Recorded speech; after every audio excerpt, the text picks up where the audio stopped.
주보 그 믿음의 글에 보시면 이 찬양과 관련된 글이 있습니다. 참조하시면 좋을 것 같습니다. 오늘 우리 함께 읽은 말씀을 가지고 봄을 기다립니다라는 제목으로 말씀을 전하겠습니다. 대구의 그 수성구에 가면 들안길이라는 이름의 길이 있습니다. 이름이 참 예쁘죠. 들안길입니다.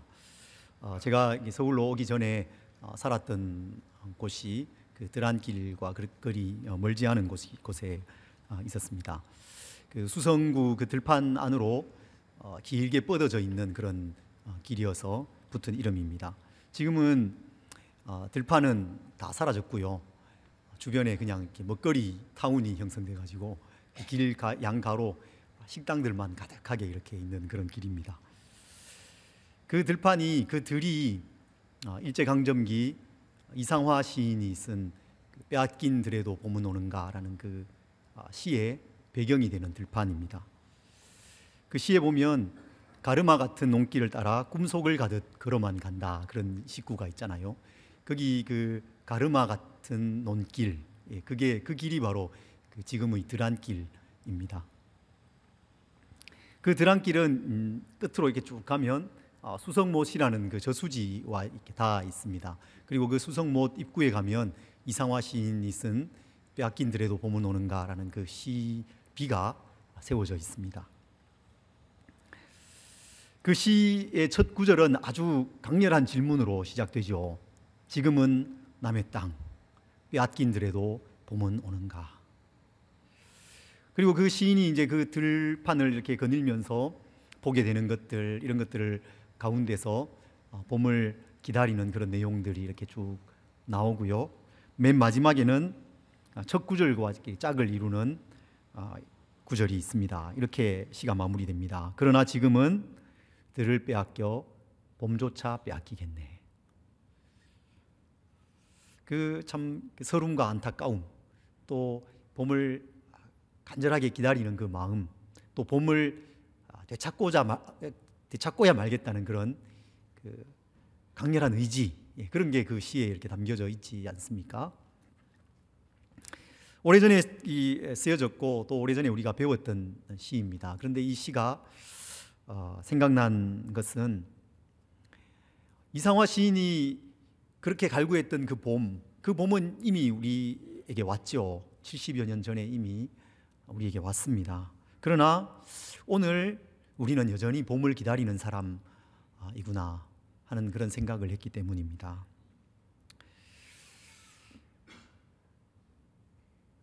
이제 곧 3월이 됩니다. 그런데 아직까지도 날씨가 꽤 차갑죠. 지난 주간에도 날씨가 꽤 추웠습니다.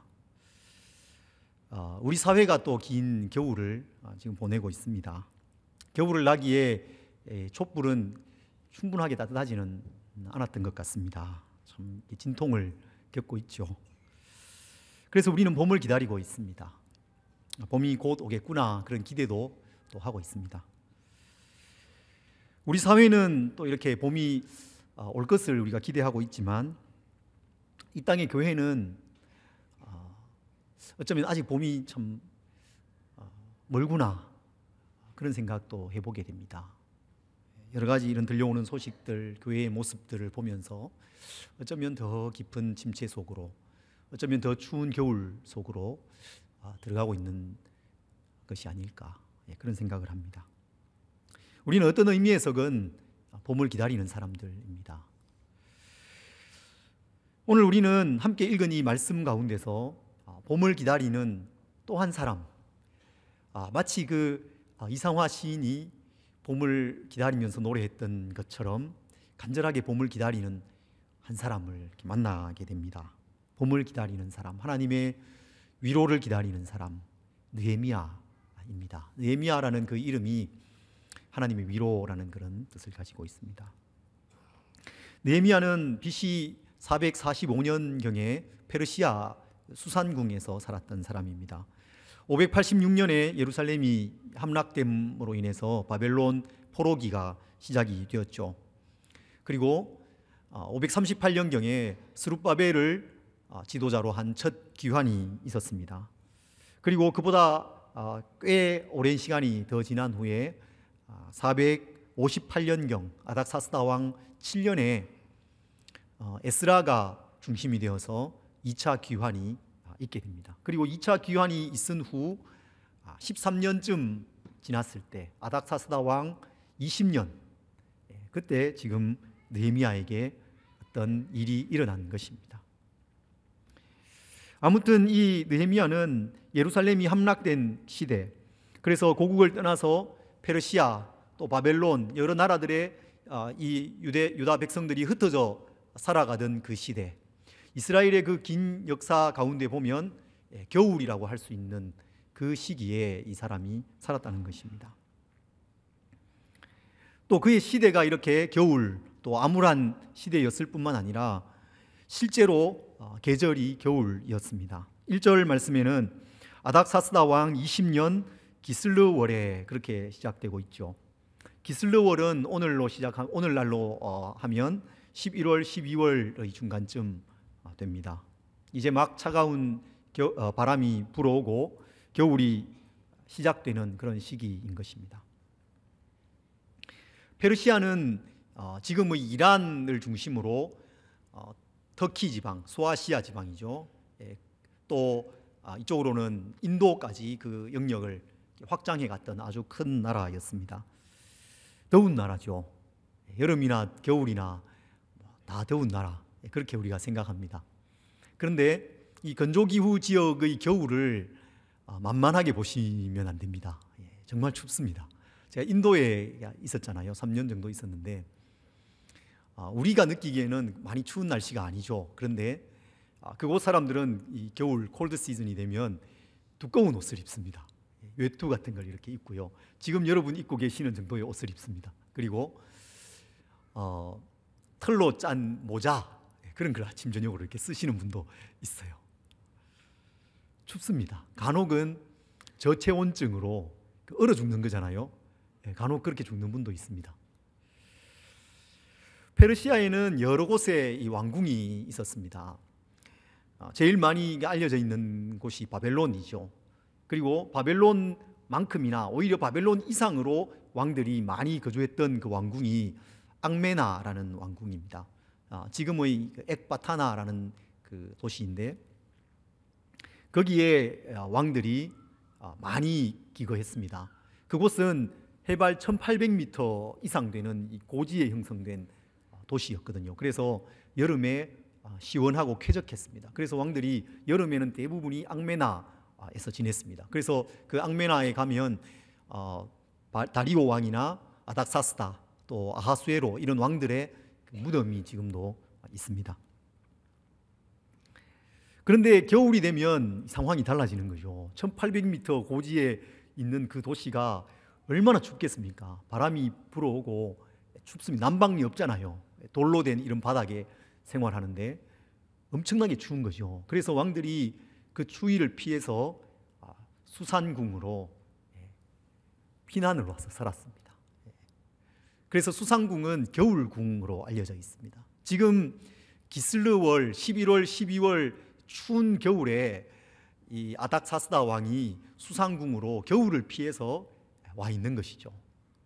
느헤미야가 지금 그런 상황 가운데 수산궁에 있는 것입니다.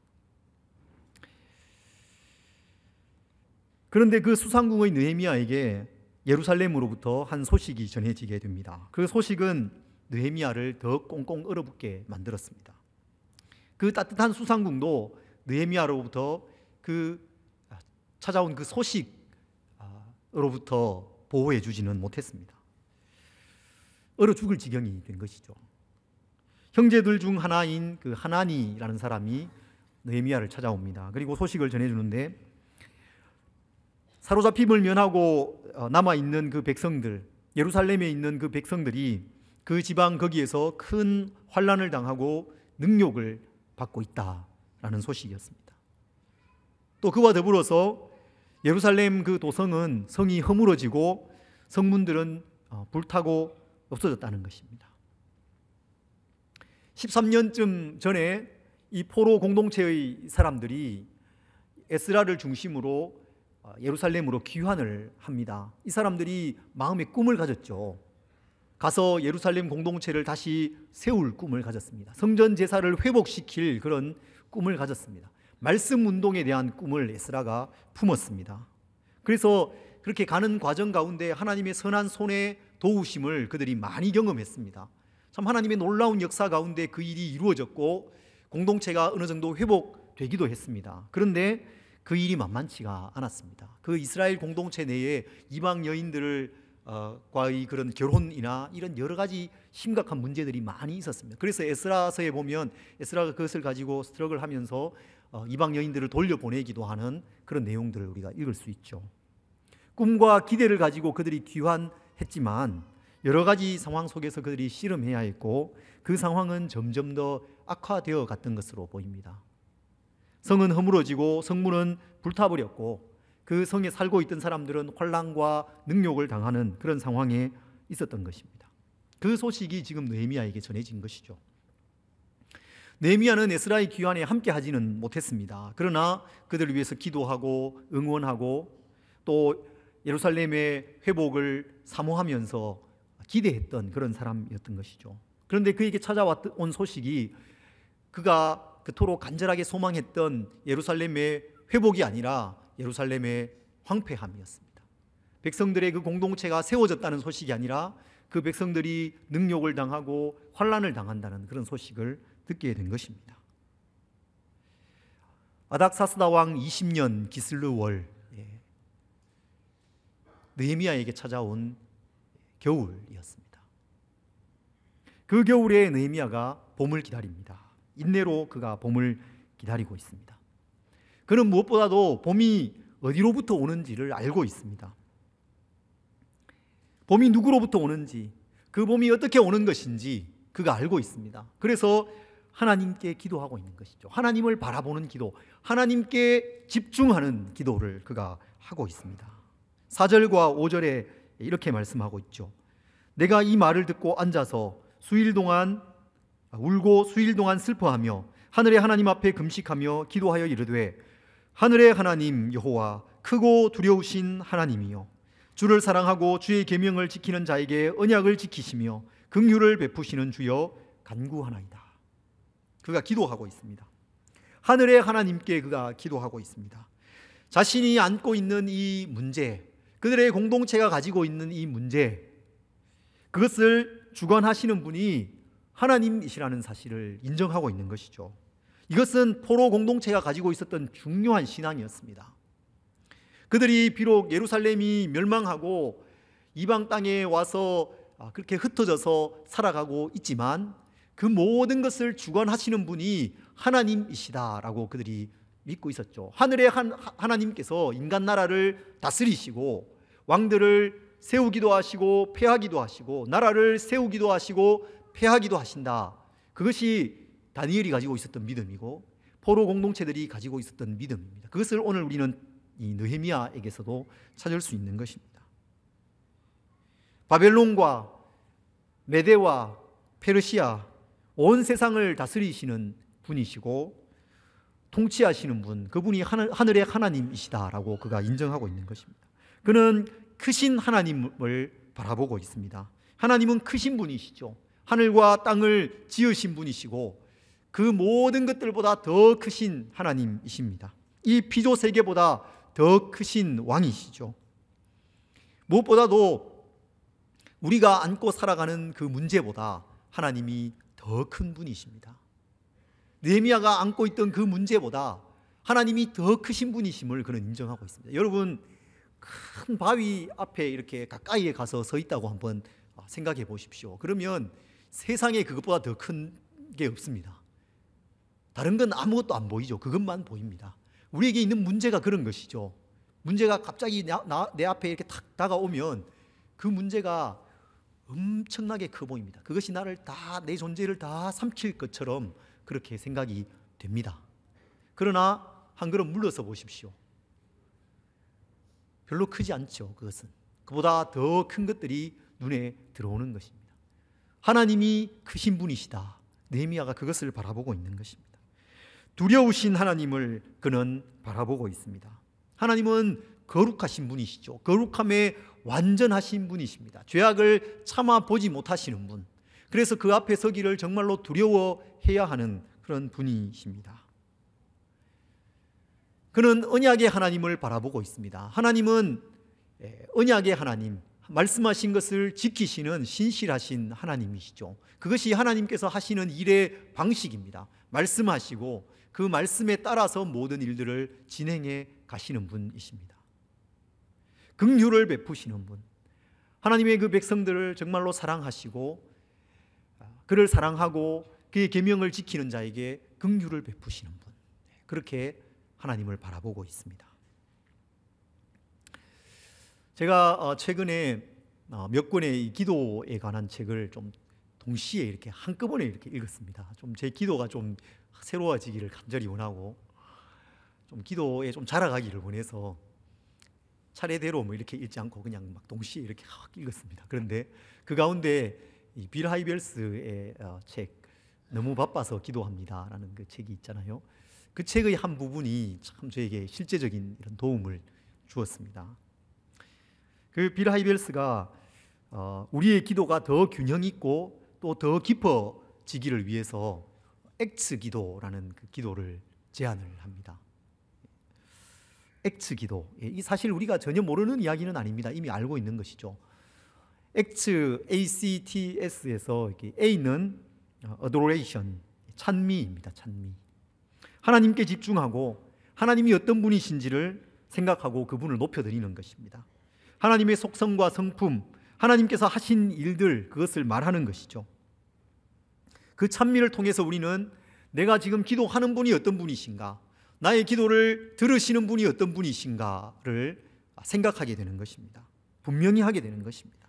느헤미야의 기도에서 지금 우리가 살펴본 하늘의 하나님, 크고 두려우신 하나님, 언약을 지키시고 긍휼을 베푸시는 그 하나님, 이게 찬미죠. 찬미.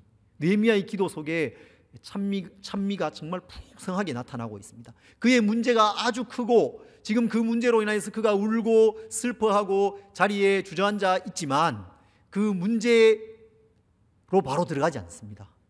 하나님을 그는 바라보고 있습니다. 하나님께 집중하고 있습니다. C는 confession입니다. 고백, 죄의 고백입니다. 하나님 앞에 잘못을 시인하는 것이죠. 빌 하이벨스 목사님은 고백은 오늘날 우리가 개인 기도 시간에 가장 많이 간과하는 요소다, 그렇게 말하고 있습니다.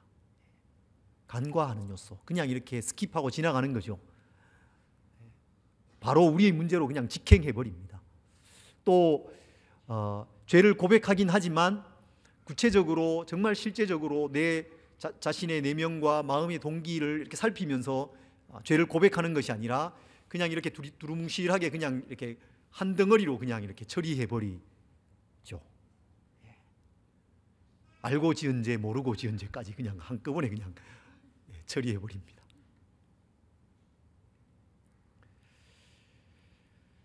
더 구체적으로 이 죄를 다룰 것을 권고하고 있습니다. 이 죄의 고백을 통해서 우리는 우리의 마음, 우리의 양심이 깨끗해집니다. 하나님에 대한 감각이 살아나게 됩니다. 그리고 하나님께서 주시는 그 죄의 용서와 그 죄 용서를 통해서 얻는 깊은 평안, 그것을 맛보게 되는 것이죠. 세 번째 T는 땡스기빙입니다. 감사. 그리고 마지막 네 번째는 간구, supplication입니다. 이 머리 글자를 다 모으면 액츠가 되죠. ACTS, 액츠가 됩니다. 액츠는 사도행전이잖아요, 그죠? 사도행전을 영어로 액츠라고 하잖아요. 우리가 지금 사도행전 말씀을 듣고 있는데 사도행전의 그 역동적인 그 기도들, 성령 안에서 행했던 그 역동적인 그 사도들의 삶, 그리스도인들의 삶, 교회의 모습, 그런 것들을 우리가 좀 생각하면서 사모하면서 우리의 기도를 좀 균형 있고 또 더 깊은 기도로 이렇게 나아갔으면 좋겠습니다. 느헤미야의 기도에서 발견할 수 있는 이 중요한 요소가 바로 이 죄의 고백입니다. 두 번째 요소죠. 죄의 고백. 우리의 기도에서 쉽게 간과되어지는 이 요소가 느헤미야의 기도에 있습니다. 너무나도 깊고 풍성합니다. 6절과 7절에 이렇게 말씀하죠. 우리 6절 7절 같이 한번 읽어볼까요? 시작. 이제 종이 주의 종들인 이스라엘 자손을 위하여 주야로 기도하오며 우리 이스라엘 자손이 주께 범죄한 죄들을 자복하오니 주는 귀를 기울이시며 눈을 여시사 종의 기도를 들으시옵소서. 나와 내 아버지의 집이 범죄하여 주를 향하여 크게 악을 행하여 주께서 주의 종 모세에게 명령하신 계명과 율례와 규례를 지키지 아니하였나이다. 그리고 또 8절에 가면 지금 이런 여러 나라들 가운데 흩어져서 살아가게 된 그 원인이 바로 그 범죄에 있음을 그가 인정하고 있습니다. 그리고 9절에는 다시 그 계명을 지키면 하늘 끝에서부터라도 그 백성들을 다시 이곳으로 예루살렘으로 이끌어 오실 그 하나님을 바라보면서 그 약속을 기억해 달라고 그렇게 기도하고 있습니다. 그는 그들이 지은 죄를 깊이 고백하고 있습니다. 아주 짧게 이렇게 기록되어져 있지만 사실은 깊이 고백하고 있는 것입니다. 모세가 그들에게 명한 계명과 율례와 규례, 아주 구체적인 그런 규례들까지도 그가 살펴보면서 기도하고 있는 것이죠. 그는 자신의 죄뿐 아니라 그들 백성의 죄, 공동체의 죄, 아버지의 집이 범죄한 것까지도 고백하고 있습니다. 개인적인 이 우리의 죄의 고백이 더 깊어져 가야 되겠습니다. 더 구체적인 기도가 되어야 됩니다. 자신의 삶을 깊이 살펴보아야 됩니다. 나의 행동이 어떠한가? 나의 말이 어떠한가? 나의 이 생각과 사고의 이 패턴들이 어떤지, 마음의 동기가 어떤지 깊이 살펴보고 그것을 위해서 기도해야 됩니다. 그저 이렇게 두루뭉실하게 넘어가면 안 되는 것이죠. 더 나아가서 공동체의 기도를, 공동체의 죄를 붙들고 기도해야 됩니다. 느헤미야가 지금 하고 있는 것이 그것이죠. 존 롭이라는 선교사님이 있습니다. 이분이 OMF 소속으로 말레이시아에서 오랫동안 사역을 하셨고 또 월드비전에서도 사역을 하신 그런 선교사님입니다. 그런데 이분이 이런 말을 했습니다. 우리 눈에 보이는 사회적 문제들은 눈에 보이지 않는 영적인 본질을 가지고 있다.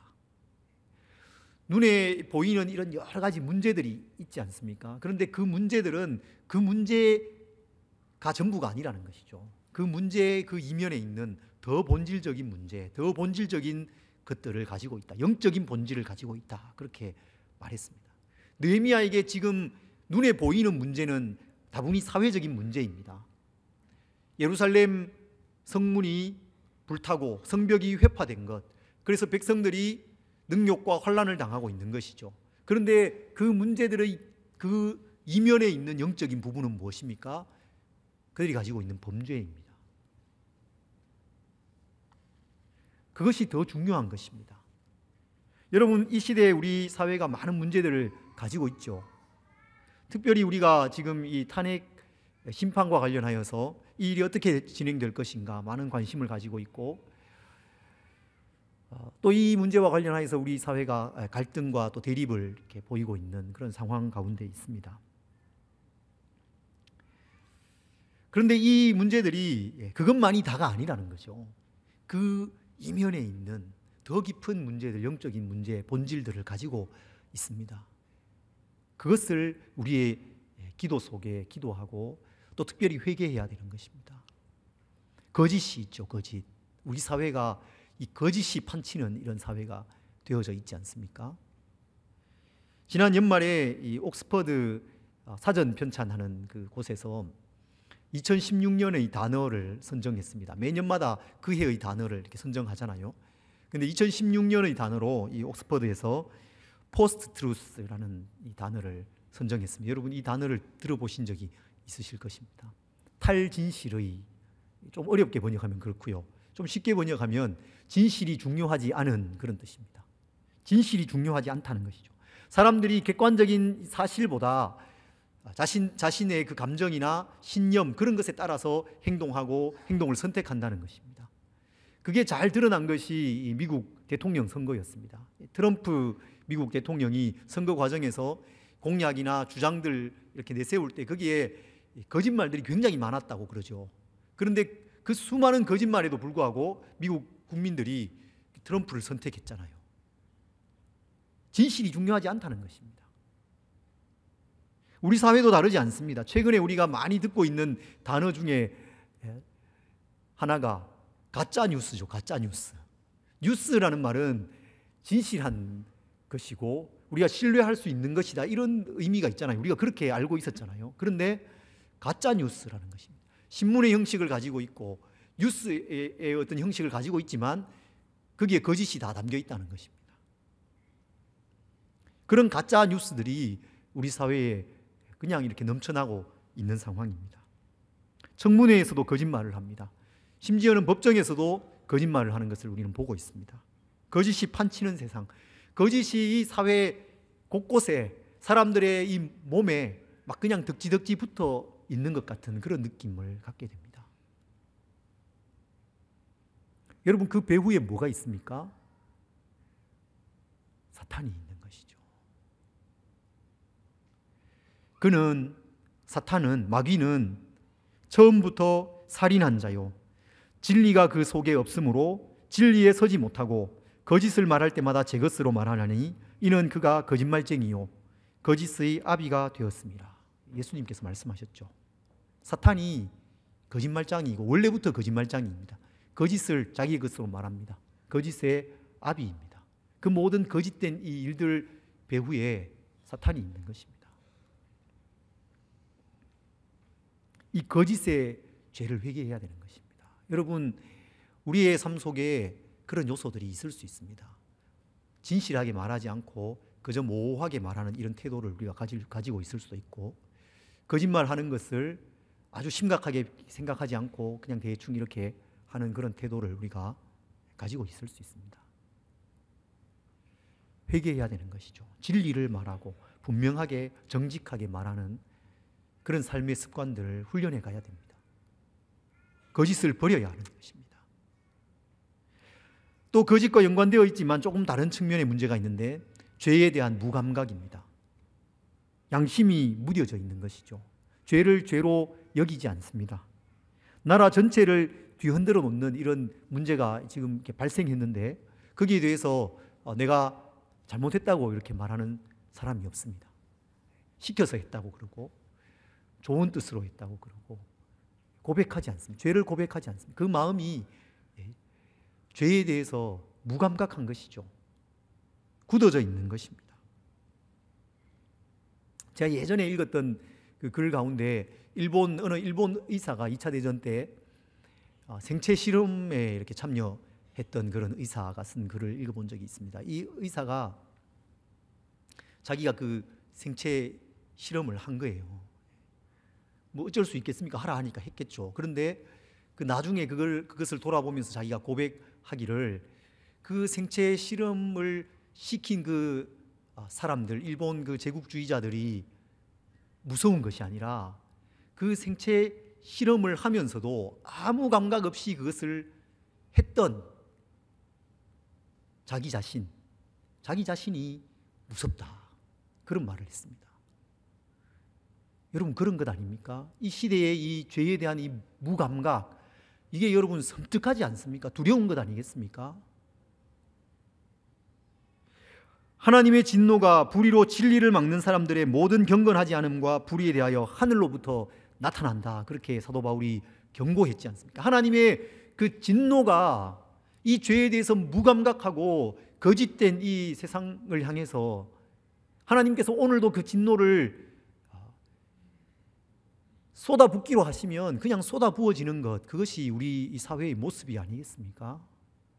그것을 우리가 두려워해야 하는 것입니다. 그저 이 사회가 좀 나아지고 변화되어지고 새로운 정부가 구성되어지는 것, 그것으로 결코 충분하지 않습니다. 그것을 우리가 앞으로 그런 일이 일어났을 때에 그것을 우리가 기뻐하는 사이에 기뻐할 존재가 또 있다는 것입니다. 사탄이 기뻐하는 것이죠. 우리가 원하는 것을 주었습니다. 그러나 그는 그가 원하는 것을 가지는 것이죠. 거짓이 넘쳐나도록 이 세상 가운데 행해 놓았습니다. 죄에 대한 감각이 다 죽도록 만들어 놓았습니다. 크고 두려우신 그 하나님 앞에서 우리가 하나님을 두려워함이 회복되기를 위해서 기도해야 되는 것입니다. 그것이 어떻게 가능합니까? 죄에 대한 깊은 돌아봄과 돌이킴을 통해서, 회개를 통해서 이루어지는 것입니다. 죄에 대한 이 무감각, 거짓의 죄, 이것을 우리가 붙들고 씨름하고 기도해야 되는 것입니다.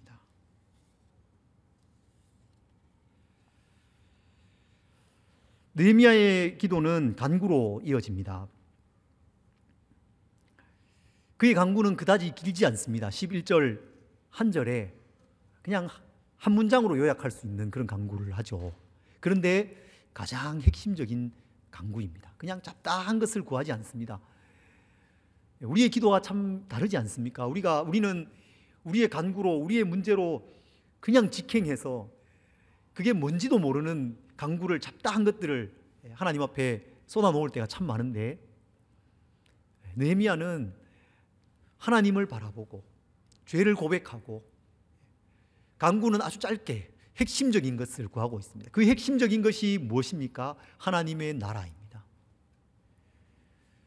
예수님께서 먼저 그의 나라와 그의 의를 구하라, 그리하면 이 모든 것을 너희에게 더하시리라 라고 하신 그 말씀이 기억이 나는 그런 기도를 그가 하고 있습니다. 기도는 아무것도 하지 않는 것이 결코 아닙니다. 기도는 가장 강력한 사회적 활동입니다. 왜 그렇습니까? 하나님께서 우리의 기도를 들으시기 때문에 그렇습니다. 왜 그렇습니까? 우리가 기도할 때 하나님께서 일하시기 때문에 그렇습니다. 느헤미야의 간구에서 주목해 볼 것 하나는 자신의 기도를 들어달라고 요청할 뿐만 아니라 자신을 둘러싸고 있는 이 공동체의 기도를 들어달라고 기도하고 있습니다. 이것은 연합의 기도입니다. 연합의 기도.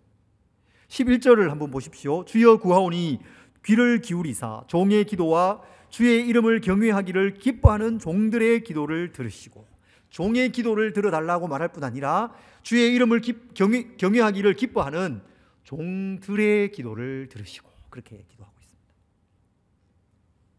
연합의 기도죠. 공동체적인 기도입니다. 느헤미야는 혼자 기도하지 않았던 것이죠. 그가 지금 기도한 이 간구는 무엇입니까? 그가 예루살렘으로 돌아가기를 원하고 그것을 계획하고 그 일의 왕의 도움을 얻는 것, 그것이 그의 기도의 중요한 제목이었습니다. 그런데 그것을 기도함에 있어서 혼자 기도한 것이 아니라 그 주변에 있는 포로 공동체, 함께 기도할 사람들, 함께 기도할 경건한 사람들과 그 기도를 함께 하고 있는 것입니다. 기도를 부탁한 것이죠. 그리고 그 연합의 기도, 그 공동체의 기도를 들어주옵소서, 그렇게 지금 기도하고 있는 것입니다. 기도로 서로 연결되어지는 것이 너무나도 중요한 것입니다. 우리가 혼자서 기도하죠. 기도해야 되고 기도합니다. 그런데 그것뿐만 아니라 함께 기도하는 것, 기도로 연결되어져 있는 것, 하나의 목표를 향해서 기도하는 것, 특별히 하나의 목표, 하나님의 나라를 위해서, 하나님의 나라의 공동체가 회복되어지는 것, 그것을 위해서 기도하는 것, 그것을 하나님께서 기뻐하시는 것입니다. 그 기도가 사도행전에 나오는 기도잖아요. 우리가 보고 있지 않습니까? 사도들이 옥에 갇혔을 때에 교회는 그들을 위하여서 함께 기도했습니다. 하나님께서 그 기도를 들으셨죠. 심지어는 그 교회가 기도하면서도 확신이 별로 없었을 때도 있습니다. 베드로가 옥에서 나왔을 때에 별로 확신이 없었잖아요. 그래서 그의 천사다, 거짓말하지 마라, 뭐 이렇게 반응했던 교회. 그러나 그 교회의 기도를 하나님께서 기쁘게 여기시고 들으시고 응답하시고 그 공동체의 기도, 공동체적인 기도, 연합의 그 기도를 통해서 하나님께서 일하셨던 것입니다. 오늘 이 시대에 하나님의 백성들이 서로 연합해서 기도하는 것, 그것이 절실하게 요청되고 있는 것이죠.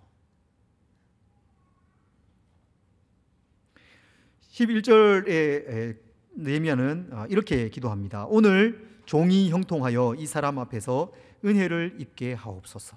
아주 구체적으로 실제적으로 이렇게 기도하고 있습니다. 이 사람 아닥사스다 왕 앞에서 은혜를 입게 해달라고, 나를 형통하게 해달라고 그렇게 기도하고 있습니다. 이 기도는, 형통하게 해달라라는 이 기도는 이 세상 가운데서 잘 되게 해달라, 부요하게 해주시고 명예를 얻게 해주시고 좋은 지위를 얻게 해달라라는 그런 기도가 아니죠. 그런 기도가 아닙니다. 자신의 그 계획, 예루살렘을 향해서 가기를 원하는 그 계획이 왕에 의해서 받아들여지게 해달라는 그런 기도이고, 그 일을 위해서 자신을 형통하게 해달라, 자신의 그 계획이 성공하게 해달라는 그런 기도입니다. 그리고 더 나아가서 그의 기도는 자신을 내어드리는 기도인 것이죠. 자신의 그 계획에 자기 자신이 지금 포함되어 있는 것입니다. 자신을 내어드리는 것입니다. 내가 이런 일들을 하나님의 나라를 위하여서, 무너진 하나님의 그 공동체를 위하여서 하기를 원합니다. 나를 내어드리겠습니다. 나를 형통하게 해 주옵소서 기도하고 있는 것입니다. 참된 강구는 하나님으로부터 무엇인가를 달라는 것이 아닙니다. 먼저 자기 자신을 내어드리는 것이죠. 하나님 나라와 공동체를 위해서 내어드리는 것입니다. 그리고 그 내어드림, 나의 이 내어드림이 가능해지도록, 이 내어드림이 온전해지도록, 이 내어드림이 성공할 수 있도록 하나님께서 나를 도와달라고 기도하는 것이죠. 나를 형통하게 해 주옵소서라는 기도가 바로 그런 기도입니다. 하나님을 향한 우리의 내어드림이 있으면 우리는 형통함을 구할 수 있습니다. 담대하게 구할 수 있는 것입니다. 믿음으로 구할 수 있는 것이죠. 여러분이 형통함에 대한 간구는 양날의 검이죠. 잘못하면 나의 욕심을 위한 것이 될 수 있습니다. 그러나 그 동기와 그 목표가 하나님을 위한 것이고 나 자신을 내어드리는 것이라면 우리는 담대히 나의 형통함을 구할 수 있는 것입니다. 믿음으로 구할 수 있습니다. 여러분, 믿음으로 구하시기 바랍니다. 여러분, 이렇게 기도한 이 느헤미야에게 어떤 일이 일어났겠습니까? 그에게 봄이 왔습니다. 따뜻한 봄이 왔습니다. 2장 1절 말씀에 보면 아닥사스다 왕 제20년 니산월에 이렇게 2장이 시작됩니다. 1장이 끝나고 이제 새로운 장이 열리는데 니산월에 이렇게 시작되죠. 니산월은 3, 4월입니다. 봄이 온 것입니다. 추운 바람이 지나가고 따뜻한 바람이 불어오고 꽃이 피는 계절, 봄이 온 것입니다. 벚꽃 피고 개나리 피는 봄이 온 것입니다. 기슬러월과 니산월 사이 꽤 많은 시간이 지난 것이죠. 몇 달이 지나갔습니다. 그 몇 달 동안 느헤미야가 봄을 기다리면서 기도한 것이죠. 봄이 즉시로 온 것이 아닙니다. 인내하면서 기도할 때에, 특별히 그 공동체가 연합해서 기도했을 때에 봄이 온 것입니다. 느헤미야와 왕의 이 대화가 있게 되지 않습니까? 네가 지금 수색이 근심이 가득하구나. 무슨 일이 있느냐? 그때 느헤미야가 담대하게 말하죠. 이 성문이 다 불타고 성벽이 무너지고 우리 백성들이 이렇게 환난을 당하고 있습니다. 내가 거기 가고 싶습니다. 왕이 네가 무엇을 원하느냐? 언제 오겠느냐? 그 기한까지 얘기하고, 또 가는 길의 그 안전을 위해서 그 각각 길의 그 총독들에게 보내는 조서를 써달라고 요청합니다. 또 심지어는 그 성문을 만들 그 나무 목재까지 내어달라고 요청합니다. 2장 8절 끝부분에는 이렇게 말씀하고 있습니다. 내 선한 손에, 내 하나님의 선한 손이 나를 도우심으로 왕이 허락하고, 하나님의 선한 손이 도우셨다, 그렇게 고백하고 있습니다. 왕이 허락했습니다. 그가 기도한 대로 왕이 허락해 줍니다. 그런데 그 왕의 허락은 어디서 온 것입니까? 내 하나님의 그 선하신 손, 거기에서부터 왔다는 것입니다. 봄이 어디에서 옵니까? 하나님으로부터 온 것입니다. 하나님께서 봄을 주신 것이죠. 그렇게 느헤미야가 예루살렘으로 가게 되죠. 느헤미야의 그 후의 이야기들을 우리가 읽을 수 있습니다. 여러 어려움과 자신을 향한 그 위협들, 이런 것들이 있지만 느헤미야가 백성들과 함께 힘을 모아서, 거기에서 또 놀라운 연합이 나타나잖아요. 연합을 통해서 예루살렘 그 성벽을 새롭게 중건합니다. 그리고 그뿐만 아니라 그 공동체를 새롭게 세웁니다. 말씀의 운동, 회개의 운동이 그 공동체 가운데 일어나게 되죠. 이스라엘의 그 긴 역사 가운데 찾아왔던 그 봄, 그 겨울, 그 추웠던 겨울이 지나가고 봄이 잠시 이렇게 찾아오는 것을 우리는 느헤미야 말씀을 통해서 볼 수 있습니다.